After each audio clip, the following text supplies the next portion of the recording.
fin du 19e siècle, Carcassonne a organisé ses premières courses à partir de la route de Narbonne, qui est devenue l'avenue Leclerc. Le départ était donné devant le café du musée et l'actuel le trésorerie générale est arrivé à cet endroit.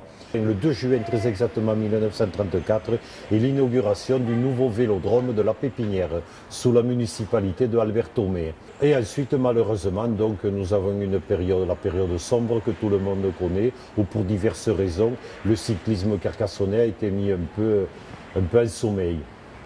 Et ensuite, ce fut la renaissance de ce cyclisme carcassonnais dans les années 50, avec de très très grands coureurs qui ont continué justement à tourner sur cet anneau qui était devenu le vélodrome de Domecq. Alors, Domecq, qui fut un très grand joueur de rugby, qui est décédé en 1948. Il faut savoir que quand même ce vélodrome, à partir de 1947, a accueilli, oui je dis bien 47, a accueilli des arrivées du Tour de France. En 1947, Lucien Tessayre, français, gagne une étape sur ce vélodrome. 1947 a une particularité, c'est le premier Tour de France, la première arrivée du Tour de France qui se fait à Carcassonne. Deuxième particularité, c'était le premier Tour de France d'après-guerre.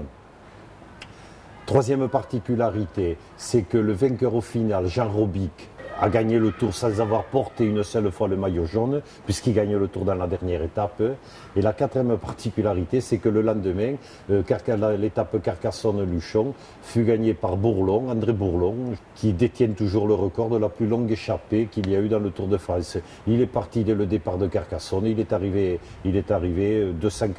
plus de 240 km après à Luchon, en ayant fait la course tout seul. En 1951, le Belge Rossel qui gagne une étape sur ce vélodrome. Alors surtout en 1952, Jacques Anquetil, qui avait 18 ans, qui n'était pas connu et qui est devenu un des meilleurs coureurs du monde.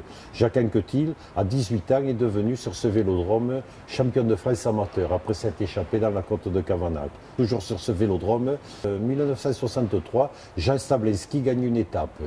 Et en 1981, un contre-la-montre Narbonne-Plage-Carcassonne par équipe est gagné par l'équipe hollandaise Raleg sur ce vélodrome.